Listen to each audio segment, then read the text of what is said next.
Can you build an entire series around weird Japanese snacks? Well, sure you can, but should you?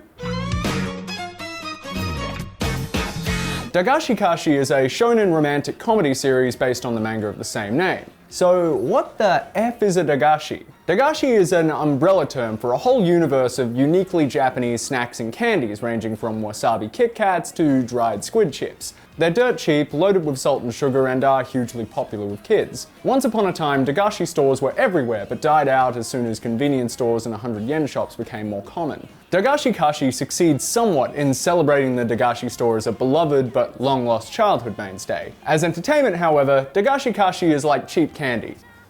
Kinda sh**. The show follows Kokonotsu, a wannabe manga artist who's being pushed to succeed his father as owner of the town's sole Dagashi shop, even though, as we previously discussed, this is akin to taking over a Blockbuster Video. Kokonotsu is pursued by Hotaru, an heiress to a candy company with tits roughly as big as her head. Did we get the names mixed up? Hotaru refuses to leave town until Kokonotsu agrees to take over the store and fulfill his destiny as a candy sommelier. That's his power, that's his sole unique feature. He's really good at pairing snack foods. Okay, so when I was 12, me and my friends figured out that if you drank energy drinks, usually Red Eye, it's like Red Bull for 13-year-olds, and ate chocolate at the same time, it would turn us into giggling, hyperactive messes. We were young and couldn't afford ecstasy. There, tubby 12-year-old me is as skilled and special as the protagonist of Dagashi Kashi. The show is, as you would expect, obsessed with Dagashi, almost to the point of being native advertising. Hotaru and Kokonotsu spend every episode talking about Dagashi, pairing Dagashi, weaving Dagashi into complex metaphors to describe Kokonotsu's situation. If you grew up in Japan when Dagashi stores were in their prime, or you actually can't go 5 seconds without thinking about Pocky, you are going to love Dagashi Kashi. If you don't fit that description, you might just find it tedious. It's a bit sad because you can make a good story out of anything, especially out of two kids bonding over a shared love of candy. They just have to be compelling characters, which is not what we have here.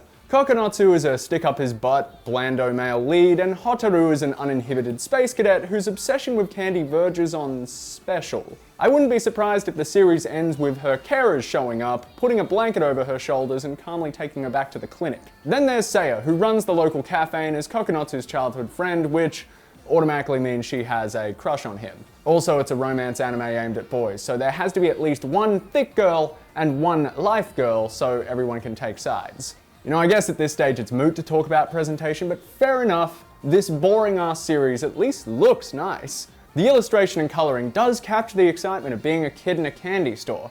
I actually want to visit a Dagashi store after watching episode 1. Then episode 2 comes along, they spend 10 minutes telling the story of anthropomorphic lifesavers, and another 10 minutes playing Pogs, and I pretty much dropped the series forever. I couldn't even make it to 3 episodes for a first impressions review, I'm sorry. I already used that cheap candy line at the start, didn't I? That would have been a great way to wrap it up. It really just blew my load there, didn't I? Oh well, Dagashi Kashi has its heart in the right place. It's trying to memorialize a lost piece of Japanese youth culture. But its reliance on tired anime formula and lack of any real stakes or depth makes this, there's totally something I could liken this to. It's something ultimately unfulfilling and insubstantial, looks nice, but it's not very good for you, makes you fat and gives you zits. I'm sorry, I got nothing.